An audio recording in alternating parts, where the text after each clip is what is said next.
So next up, as we continue with ELTOC 2022, we have Zarina Subhan, who I think many of you know because there was a lot of people saying I'm looking forward to her talk in the chat box. You've probably seen her speak many times. I've had the pleasure of working with her over the years, both online as co-tutors on things. I should whisper she's actually my student at the moment, which makes me, which I think is very, very funny. I'm on my best behaviour, Sean. Yeah, that's right. I do find it rather bizarre, but anyway. So apart from being such a wonderful teacher, trainer, and student, she originally qualified as a scientist and has been working in the field of English language teaching for over 30 years. She's taught at all levels, both in private and government institutions, and has worked worldwide as a teacher and a teacher educator. Having worked both in and with educational institutions, she also has experience with working with educational policymakers, NGOs, community leaders, local and state governments, and in a variety of contexts. Zarina's time is now spent delivering teacher training, conference presentations, speaking on educational topics, and writing materials. Having worked in the science and education and development sectors, her interests are the neurology of learning, CLIL, continuing professional development for teachers, and inclusive and sustainable education, which I think is where we last met on that wonderful panel discussion that we did before Christmas, I think, which was fabulous. So it is great to be able to hand over to our third speaker of this block. Zarina, over to you. I will put your slide on now. Thank you so much. Thank you very much. And hello to everyone.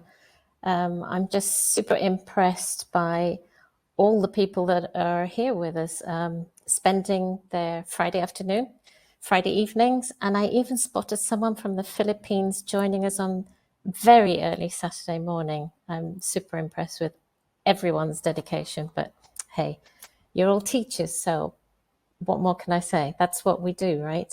Dedicated people that we are. Welcome, everyone, to Climate Action for Young Learners. I'm hopefully going to get through my presentation about 15 minutes to leave plenty of time for questions, and I look forward to them at the end. I will warn you, I'm a terrible multitasker, so I'm really bad at checking the chat box and responding to you, and that's why the wonderful moderators are going to collate everything for me and are there to help out. So thanks, everyone, and thank you to OUP for inviting me. What are we going to talk about today then? Well, climate action for young learners. Is it too complex for the little ones? So for young learners, we're talking about from really the age of 4, 5, all the way up to, some would say, 9 and 10. And that's the top end, if you like, of the range of young learners. And what I hope to get through today is what we mean by climate action. What are we talking about? Why should we teach it to young learners? And how is climate action relevant to the world of ELT that most of us are specialising in? And to kick off, we've got a poll. Okay, so I'd like you to use the poll tab for this rather than the chat box, because it'll just whiz through far too quickly. And the questions that we're going to look at, there'll be actually 6 statements, not questions. And I'd like you to choose only one statement that you agree with most, or one that you identify with most, if you like. And use that poll function, not the chat box, please. And the statements that will be coming up will look like this. These 6 statements. 1, climate change has not been proven, so I shouldn't teach it. 2, climate action is too political for young learners. Climate action is irrelevant in my students' context. Number 4, it's not my job to teach about the climate. Number 5, it's my responsibility to teach young learners about the climate. And number 6, climate action is a natural topic for young learners. So if you could respond in the polls there. Zarina, I forgot to mention that we're not going to put it on screen, so you'll need to click on the poll. I'm seeing it there. Thanks, Sean. Cool. Yes, and we've got A to F there actually. And Wow, look at that. We've got 51% of you so far going with number 6 or F, and 40% of you going with number 5. Thankfully, only 1% don't consider it your job to teach about the climate. I'm really happy to see that. And only 1% think that climate change hasn't been proven, so it's not really a role to be teaching it. And 3% climate action is a bit too political, and 5% that it's irrelevant for students' context. Great. We're seem to be rounding off with 50%, 40%. So that's 90% of you are going with statement 5 and 6. And that's super interesting to see there. Now, no right or wrong answers. I'm just trying to get a feel for what you think. And I'm heartened to see that most of you do feel it's a natural topic, or at least that it's your responsibility. For those of you who don't feel that convinced, let me convince you. That's what I'm here for. Okay. So why should we be even concerned about climate action? First of all, to do that, I'd like to go into what do we mean by climate action. Now, the word action might make you feel like we're trying to produce activists, which I would agree is a bit political, and maybe, some of us may not feel like that's what we want to be doing. Because at the end of the day, teachers shouldn't be there to tell our students what to think. I'm a strong believer in teachers and educators being there to give the tools for thinking to our students, and they do what they want with their thinking. They go on to do whatever they want with what they've learnt. We're just giving them the tools. So climate action is not about producing activists, just to be clear, okay? It's essentially, it's about becoming aware of our environment, whatever is around us, and it's about caring for whatever is around us. The Organization for Economic Cooperation and Development, they call it having a readiness to respond to a given local or global issue. It's number 1 out of 4 of their global competencies that the OECD talk about. And that particular competence, they refer to it as taking action for collective well-being and sustainable development. And now, the UN talk about it in terms of their sustainable development goals. And they have goal number 13, which is take urgent action to combat climate change and its impact. So if we're going to talk about the environment, whether it's local or global, what do we mean by environment? What is environment? What does that mean to you? Let's use the chat box, and lovely to see all of you using the chat box already. Nice to see you too, Laura. A few names and places that I'm recognizing, which is lovely. Now, can you tell me, what does the word environment mean to you? Elizabeth is saying our surroundings. What else does environment mean to you?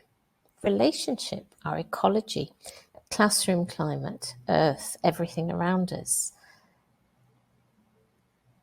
Class ecology, olive trees, life, the source of living, society, company, our atmosphere is part of our lives, natural things, nature, our landscape. Absolutely, all of those things. I couldn't agree more. It's whatever you see or sense or feel around you, So it's everything that envelops us. as you've mentioned, plants, trees, the sea, ecology, animals, nature, all of that. Yeah, our ecosystem, the air we breathe, the air we breathe out, space, right out there into the universe. Absolutely. All of those things. Thank you for that. Absolutely wonderful. So that's where I think we can start. The immediate surroundings that our students can relate to. Now, when we're talking about young learners, the ages of 4, 5, 6, they're actually they're limited to their immediate surroundings and the people that are helping them grow up in a way. Yeah. And so we need to start with that immediately, their immediate surroundings. Now, my slides don't seem to want to move when I want them to move. Don't know if anyone can give me a hand there. Yeah, I can. You seem to be kind of stuck. I'll try and move them for you if you want. Thank you very much. I'm just wanting slide number 7. 9. Oh, so 7 was up actually. Maybe you were just caught by a few presses. So if you struggle again, I'll move them for you. But you're currently showing 7 on screen.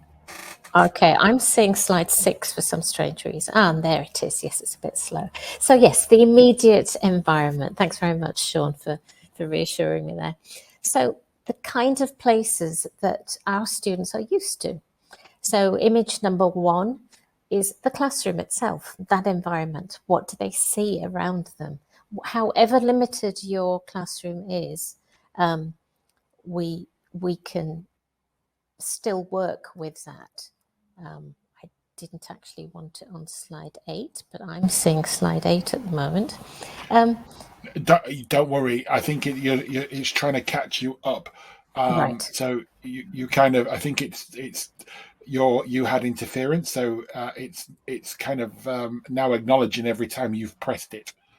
Okay, thanks very much. Keep your hands off for a second. You're on 7, all right? I promise. Yes, you're showing 7.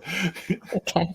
So the playground, where they spend their free time at home. What are their surroundings? What do they see around the house? In the park, in a green open area, parks and open spaces that they may be lucky enough to have around them. Are they near a beach? Do they go to the seaside? The rivers and mountains. Those are the immediate natural environments and the environments in which they live in that we could be talking about. And that's what they can relate to. And I think the pandemic, which is still ongoing in many parts of the world, has shown us that nature and our environment are really important to our well-being. And we missed not being able to go out into open spaces, not being able to enjoy simple things such as going for a walk, seeing the blue sky, being able to have the sun and feel the warmth of the sun on our eyes, our face. Those are physical needs that we have. And people, I think, after a long period of not really thinking about it, came to realize how important nature is in our lives, in our mental health, in our feeling of being alive. And I think most human beings have this capacity for connecting and recognizing what's really important. We have an inner instinctive need for those things. The speaker before me was talking about the virtual world and a virtual reality. And I think we as humans are trying to depict and represent spaces around us. But technology can only go so far. And I think as living, breathing human beings, there's a lot that we need. Angela has mentioned forest bathing. That's just a lovely term, isn't it? So these are the things that I think we can help our students appreciate. Young learners have that instinctive of wish to be outdoors. Yeah, any young child that you see, they just love being outside. They hate being cooped up inside, and so why not take advantage of that? Now, I don't know if some of you are lucky enough to see The Green Planet, a new program, a series that started by the BBC. I'm based in Costa Rica and I haven't seen it yet, but I've seen these clips and it looks absolutely fantastic. The executive producer of that series said that a parallel universe world exists, and they, talking about plants, are living these lives all around us while we carry on with our lives and never see it. And it's an incredible series of programs that shows how plants exist all around us in areas that we may not actually be aware of, between the tarmacked road and the gutter, for example, or in the walls, or places where you least expect a plant to be growing, they grow. And these are the kind of things that I think we can share with our young learners and get them to notice these things. As we get older and we get busy in our adult lives, we start to ignore nature around us in these little corners where you least expect to see it. But young learners still notice those things. You can be walking along with a 4-year-old and the 4-year-old will go, look, a bird. And the adult might be in a hurry to go somewhere, but it's the young learner that notices and connects with those things that we as human beings, as adult human beings, have maybe started to lose a touch for. So children are, I think, just ripe for using environment and nature with, because they're intrigued by it. And so similarly, we've seen over the last few years people in the public view talking about these things. And you might think, well, young learners, it's a bit of a serious topic. Yeah. But let's not forget that one of the people who has actually been a key player in terms of getting the world and the world leaders to wake up and take notice is this young lady called Greta Thunberg. She started when she was 16 years old. And there's even reference to the Greta Thunberg effect. What do you think the Greta Thunberg effect might be? Let's use the chat box again. What do you think the Greta Thunberg might be? So she's a Swedish activist who has been lobbying leaders, world leaders. Paula says she's a very inspirational girl. Christina says how students love talking about nature. Thank you.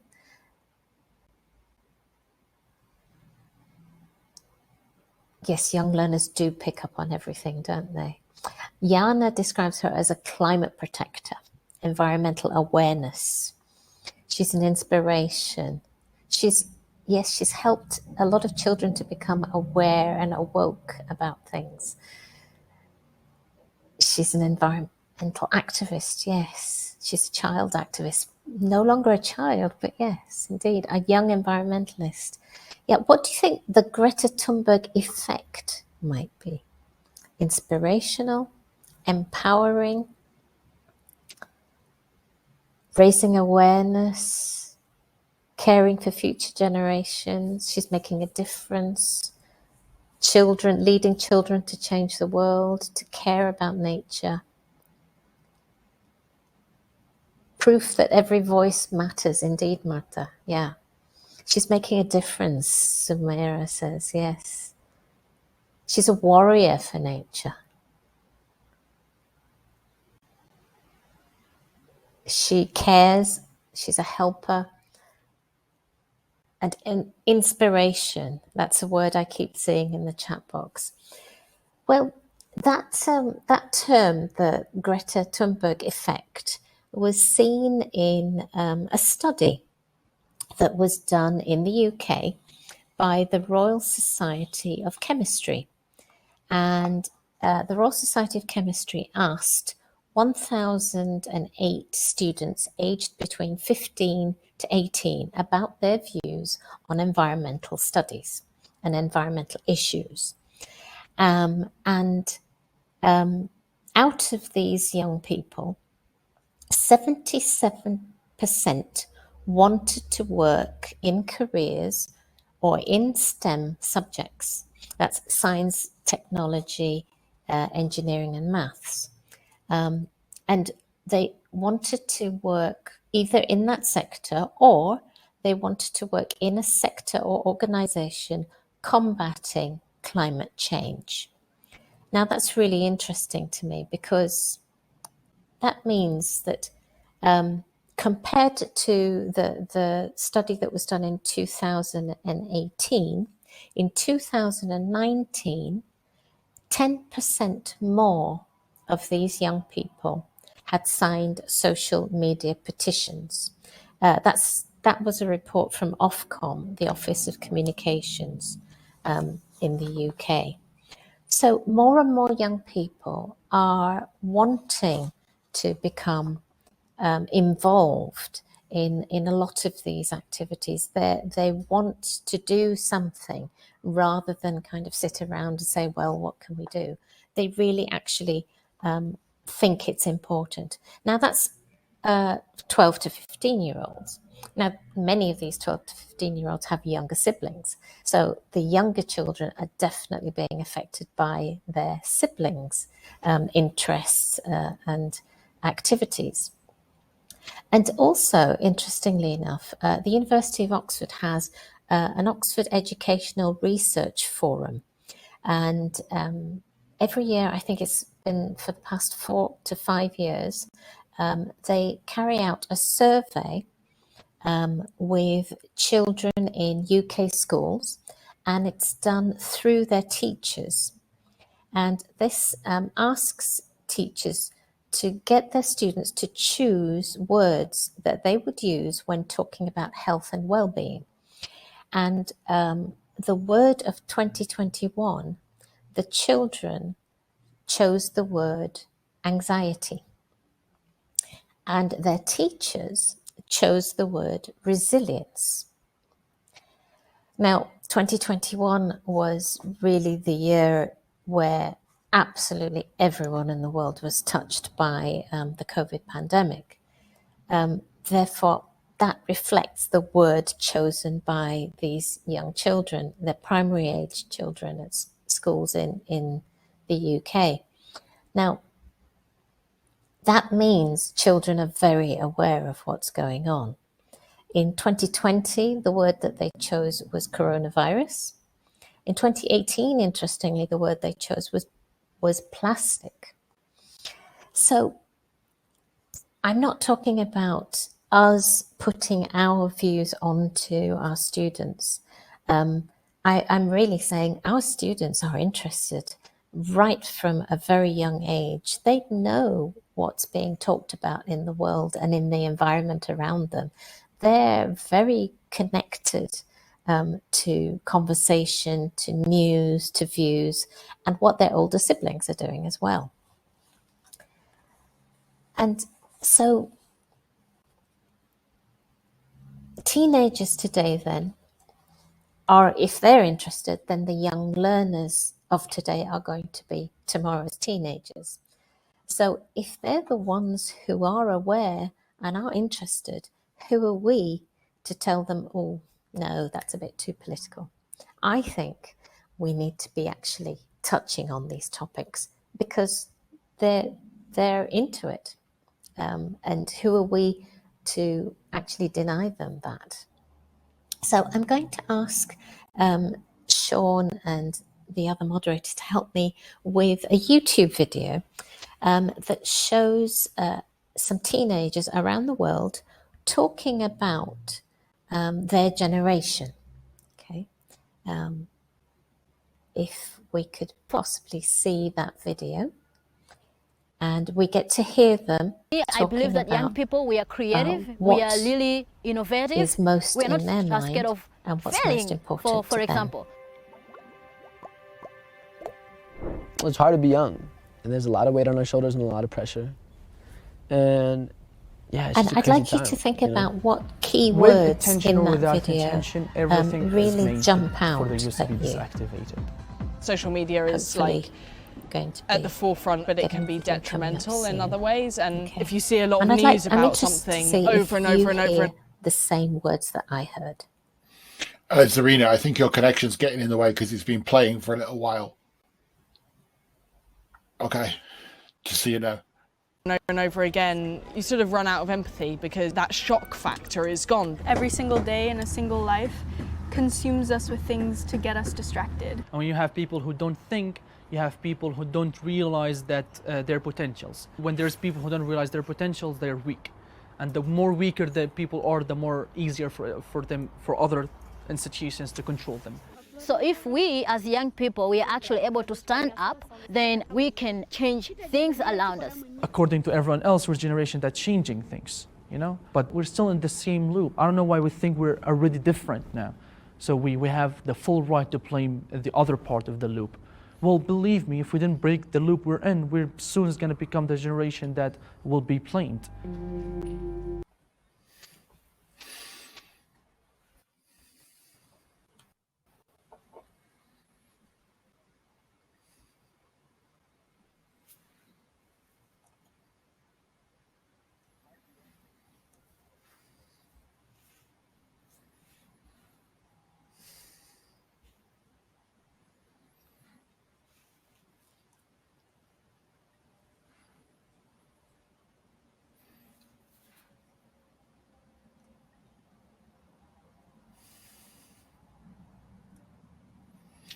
So the video is finished for them now, Zarina. Thank you. I've still got the video on my screen, so if you could get me to it's on the slides. That's your connection. Slide number 13. Yeah, we're at 13. Okay. There we go. Okay, great. Thank you. Thanks very much. So these are the words that leapt out at me from that video. The young people were talking about essentially change and how to bring it about.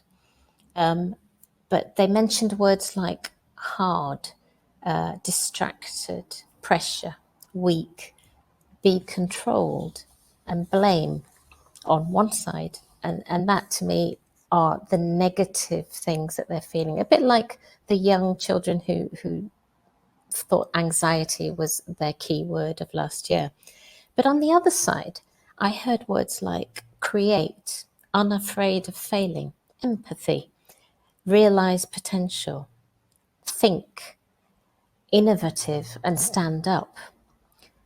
And that's where I think where we come in, because we can help them with those skills, with building up themselves and becoming more resilient to the more negative aspects of climate change and climate worry, if you like.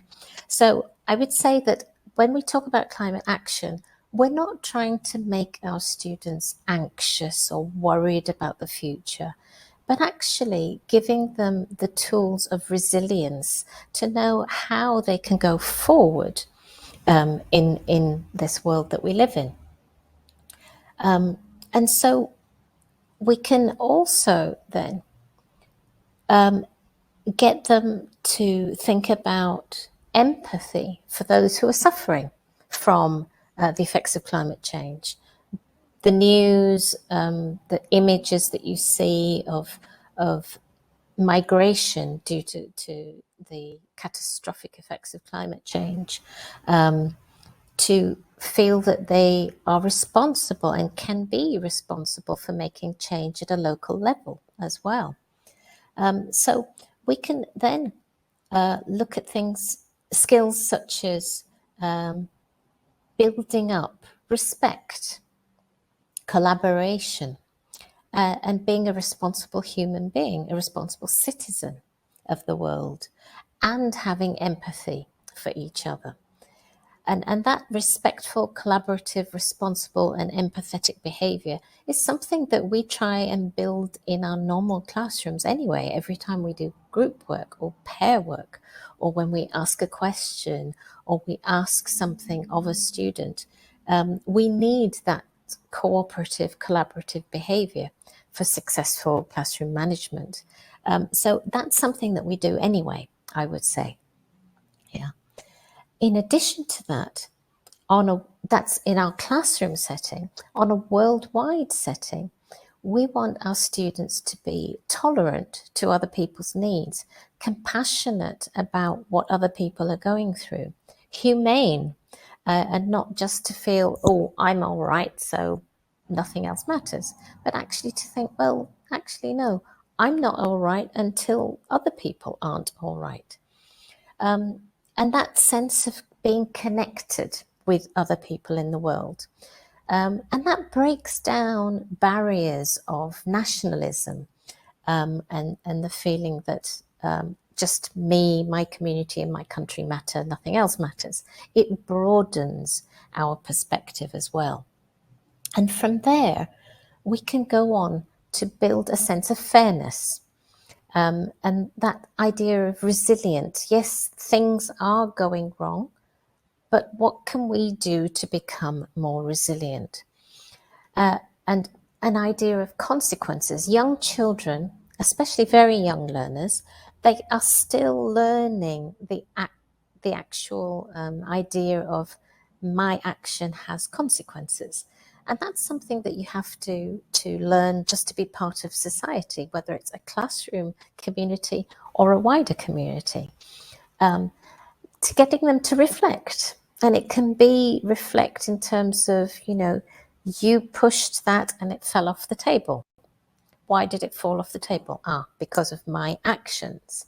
Yeah. And then to see that they can be flexible, that they can be that they can adjust their behavior and change their environment at the same time. And when we've got all of these three aspects, so that the first is what I'm showing is as a classroom community, and the middle section is what I'm showing as the wider world, whether that's just the local community or the global community. And then that idea of fairness as well. Together, all of that gives us an actual educational environment that is more sustainable.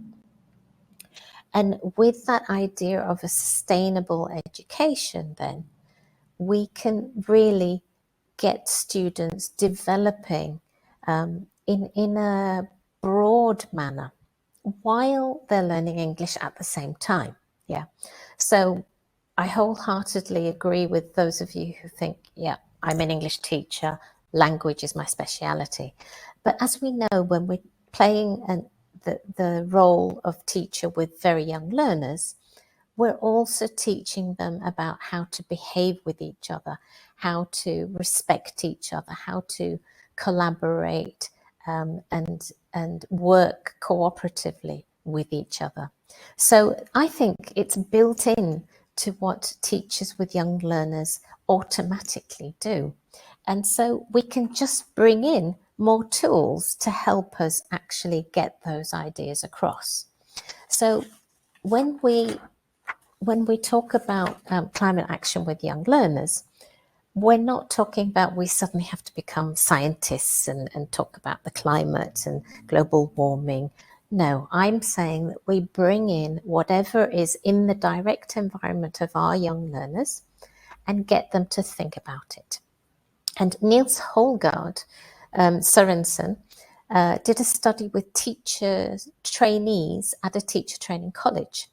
And through their study, they came to the conclusion that children whose view of nature is based on a philosophical and emotional connection with the environment are much more likely to make sacrifices, to strive to save nature, than those who lack this outlook. And I'm glad you totally agree, Miriam. Thank you for that comment. Because when there's no connection with nature and the local environment, there's no reflection. There's no idea of the fact that why should I care? Why should I bother? And even if they don't feel that they want to save nature, what we're giving them is a way of nature saving them. Because as we saw in the pandemic, nature has a way of giving us a positive and healthy mental well-being. Yeah. The pandemic taught us that lockdown and isolation is not how we thrive, but fresh air, contact with nature, being free to walk where we wish and when we wish, it gives us a sense of well-being. Yeah. So I'd like to share with you this cartoon that was first published in the newspaper USA Today by the cartoonist Joel Pett.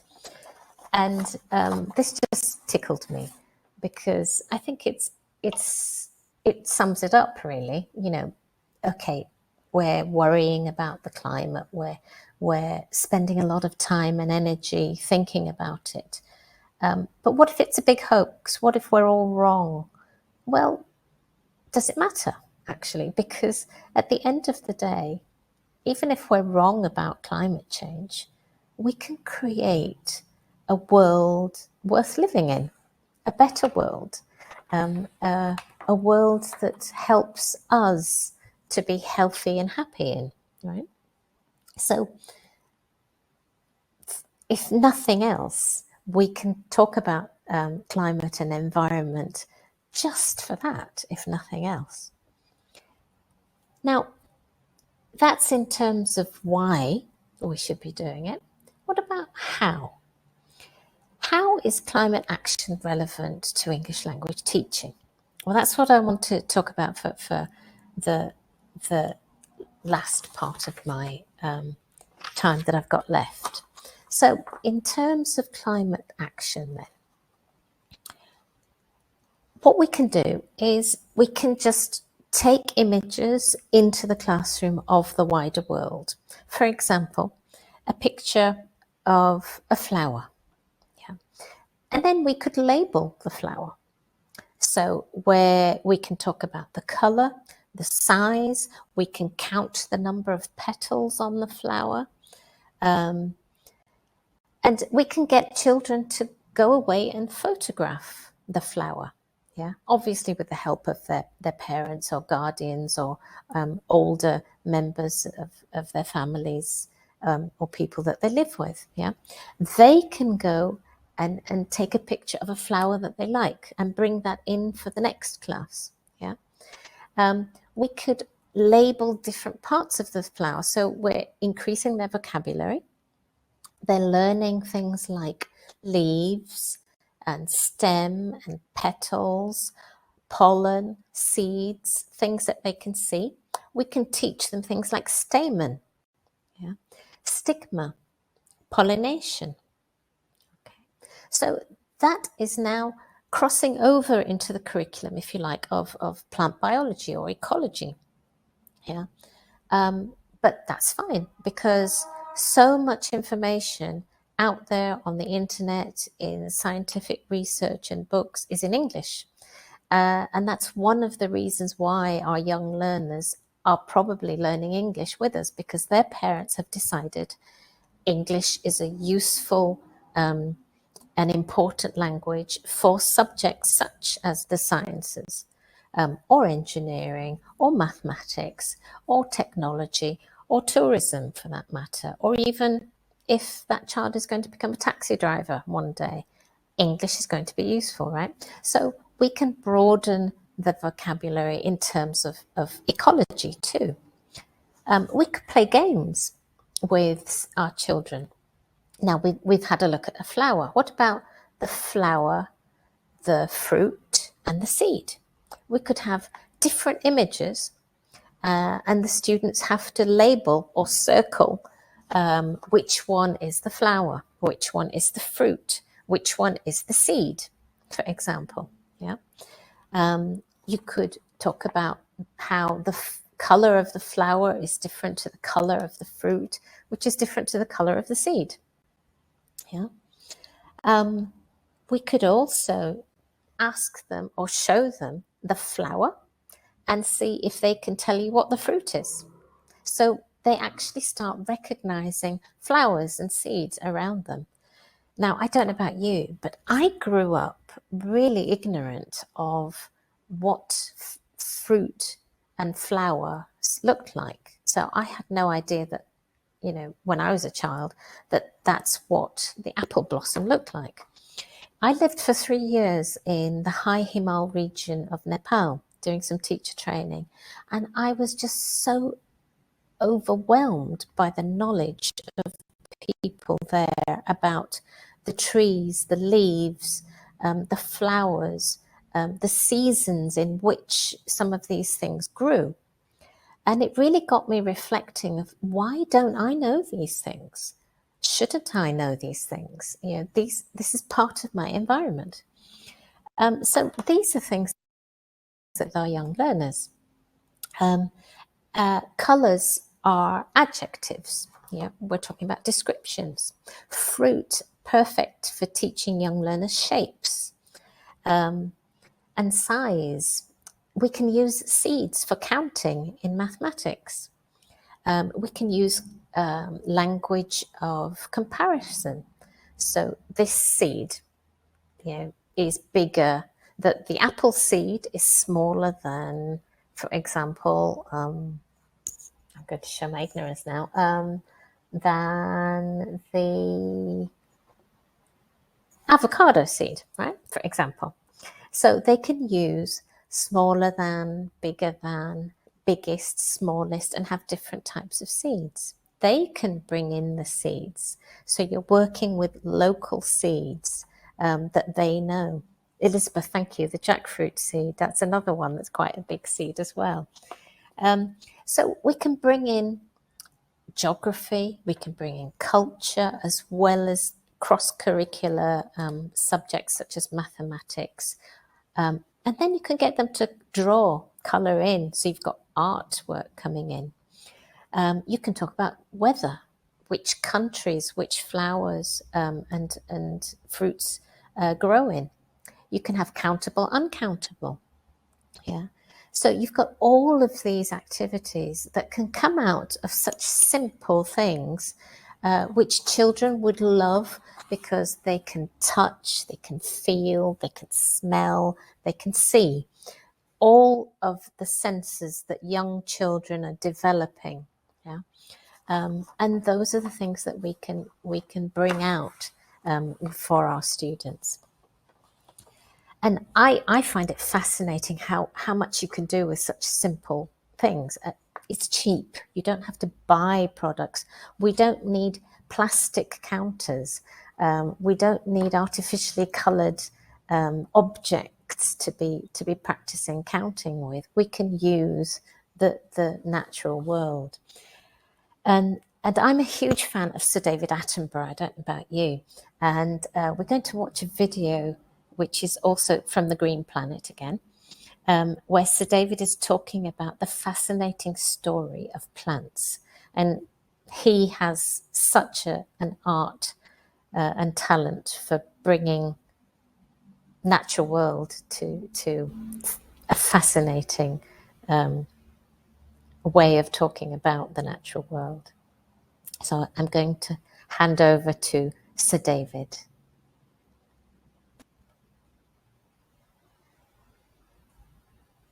Plants fight one another. Plants strangle one another.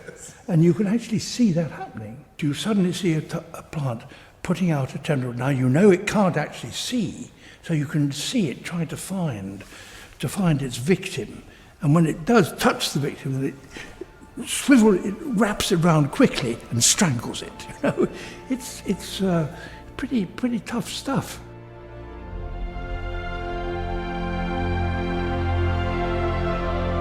The world depends on plants. Every breath of air we take and every mouthful of food we eat depends upon plants. This is about a parallel world which exists alongside us and which is the basis of our own lives and for which we have paid scant attention over the years. This series is effectively Planet Earth for plants. It's got that sort of sense of... And his words just really ring true to me. The world depends on plants. Every breath of air we take and every mouthful of food we eat depends on plants. Yeah, quite profound. So with children, we can really activate and wake up their curiosity. We can plant seeds in the classroom. Yeah, we can watch them grow, and every few days, you as the teacher could take a photograph. Yeah. And then look at the photographs one by one in unison and speed it up, and the children will see in fast motion how that plant has grown. We can describe the change that's happening. We can measure the height of the seedling as it grows. Yeah. We can fill in a table, say day 1, this is what happened. Yeah. Day 2, couldn't see anything. Day 3, oh, there's a green shoot. Yeah. So we learn things like shoot, appear, green, unfold, a leaf. All of these things can come out. You can draw a graph or representing the height of the seedling day by day, which is a really visual way of showing the change that was taking place. We can talk about the laws of physics, that in that seed, it was full of energy, waiting for the right conditions. And as soon as we gave it the right conditions, that energy got converted into chlorophyll, into new plant cells. It got converted into a leaf. It made a flower. And it took the energy from the soil, the nutrients, the water, and the energy from the sun to convert it. And then the fact that we take the energy from the plants that we eat to give us energy. Yeah. So we convert the food that we eat. These are really important concepts that young learners don't quite get. They feel hungry, they eat, they want to eat. But just imagine if you can get that concept across, that every mouthful that they're eating has come from a plant like the one that they saw grow. Yeah. That all the plants around them are bursting with energy. Yeah. And that cycle, as Elizabeth has mentioned, is a continuous cycle, and that we are part of that cycle. Yeah. Indeed, Fatou says, the ecosystem. Now, words like the ecosystem are really difficult for young learners to get their heads around, yeah? But when we put it in small steps like that, young learners appreciate what we actually mean by the concept, rather than just teaching these scientific words and a list of vocabulary. What we're doing is we're getting across a concept, yeah? And with that relationship that we show them and that connectivity that we show them, what we can talk about then is how the plants around us, 90% of the plants, of the wild plants, and 75% of the main global crops are needed need animals for pollination and growth. Okay, so what Sir David says about the plants that we depend on is so true. But also it means that we are equally reliant, not just on the plants, but on the insects that pollinate our plants. Yeah. 1 out of every 3 mouthfuls of food that we eat depends on a pollinator. Isn't that an incredible statistic? I just find that mind-blowing. I don't know about you. 1 out of every 3 mouthfuls of food that we eat depends on a pollinator. And bees are just one of those pollinators. So what we can do then is we can teach children how to help bees. Does anyone know what this is? Tell me in the chat box if you have any idea what this might be.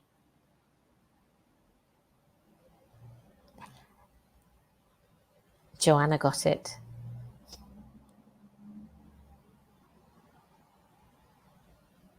Any idea what this is? Yes, it's a bee house, a bee hotel, a beehive.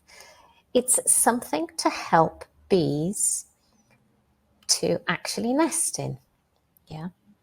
I didn't know this, but not all bees live in colonies.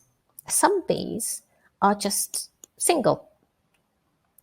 And this attracts bees and gives them a safe place for them to sleep in and to be protected. Yeah. So what we could do is we can teach children how to look after bees, and we can show them how important bees are to our ecosystem, right? Did you know that if you see a tired bee, you should mix 50% white sugar and 50% water and just put it on a little spoon or a little bottle top and put it near the bee. If you see a bee just sort of really with no energy sitting there having difficulty, apparently that will help. Okay. Why should we help bees? Well, they help our ecosystem. They help our food production. So what we can do is we can plant local flowers. We could build a bee hotel.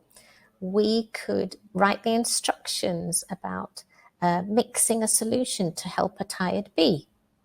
And that helps us learn about our interconnectivity.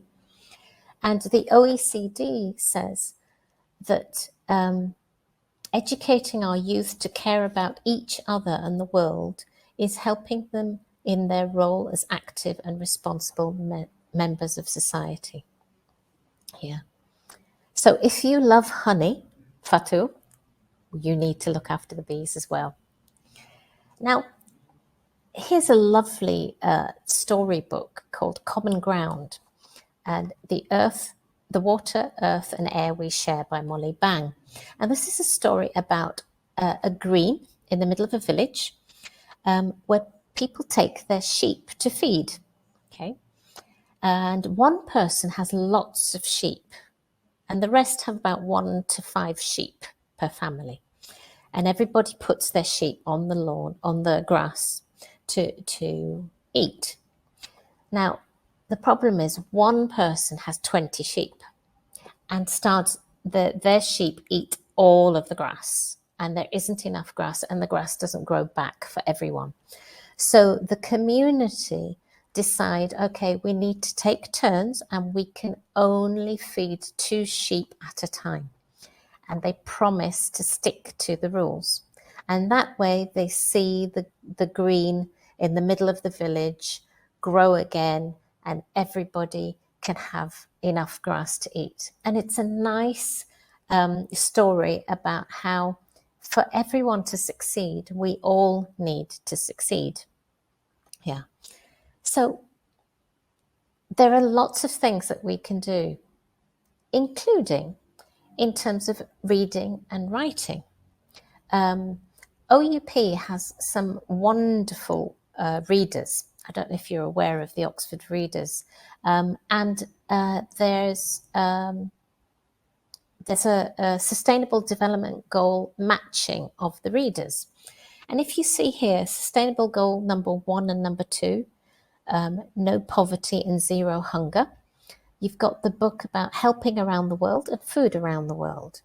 It helps us to think about what you can donate, about waste, and not throwing food away. A lot of us are from parts of the world where that's the norm. but a lot of us do waste a lot of things. So we can talk about reusing, donating, recycling. Number 6 there is the wonderful water, the world of wonderful water, avoiding wasting water. So we can get our students to become more conscious about the amount of water that they use. Sustainable Development Goal number 9, you've got why we recycle, thinking of innovative and ways to repurpose our material. 11, 12 and 13, you've got cities, how we make products, caring for our planets. You've got 14, oceans, life below the water. 15, life on land, animals in danger. So we can bring in the 4 skills quite easily for the SDGs, the Sustainable Development Goals. We can think about how we get our clothing. What is our clothing made of? Yeah.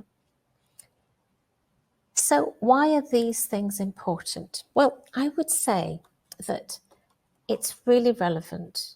As COVID-19 showed us, we had lots of different mutations of the virus.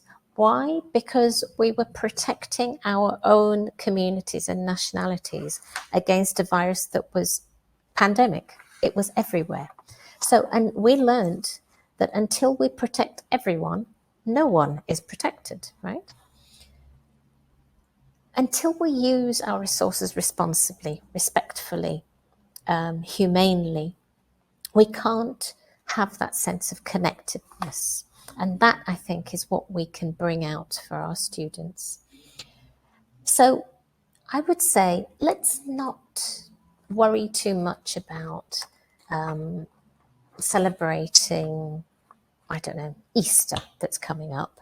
But instead, let's think about World Water Day. Did you know the 22nd of March is World Water Day? We could celebrate that with our students. The 5th of June is World Environmental Day. Yesterday was World Wildlife Day, so happy World Wildlife Day.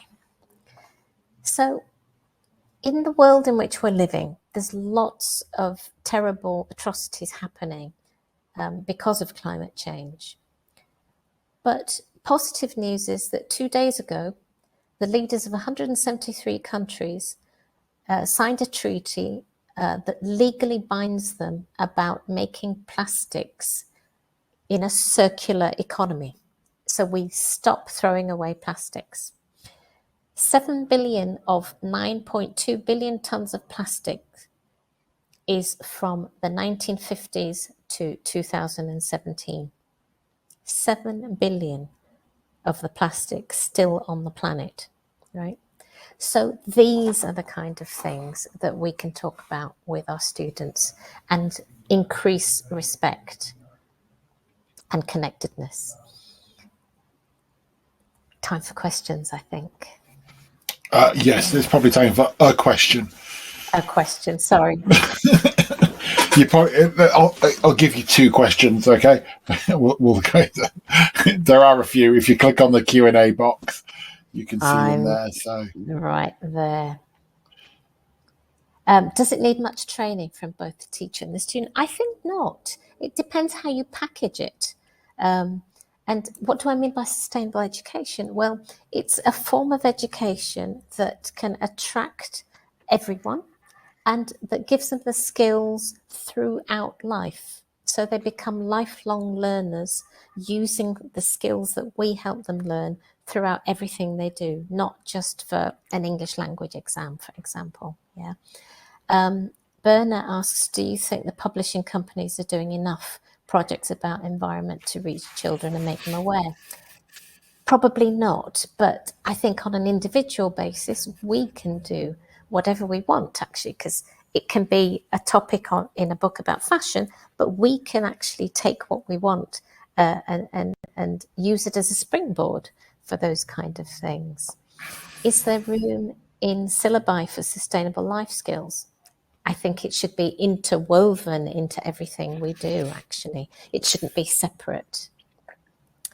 If I've got time for Beatrix's question, what's the most effective way to teach scientific material and terminologies to young learners, I would say maybe not to get too hung up on terminology, but actually to think more about the concept, I would say is more important with young learners. And as they get older, we can start introducing terminologies, but getting them to grips with something that might be a bit abstract and bringing that to life, I would say, is actually more important.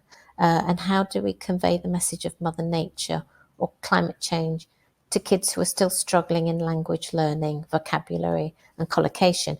Well, I would say lots of pictures, things, objects, like I suggested, fruits, seeds, leaves, making pictures with natural things, using stones for counting, thinking about the colours all around. Tips for teenagers. I would have a whole different presentation for that. Yes, lots. So that'll be the sequel webinar, won't it? I'm afraid we're coming up to the end of time. So if you've got one more burning question you want to answer, you can do it, but that's got to be your last one, or we can stop there. I mean, for teenagers, I would just say, give them the ropes, let them go out and find the things in their environment that they're interested in and bring it back to the classroom. Brilliant. Thank you very much, Zarina. Thank you. Thank you for your and talk. Thanks so much for everyone, all behind the scenes. You can't imagine how many people have been putting the hours of work into these 2 days of presentations. Thanks, everyone.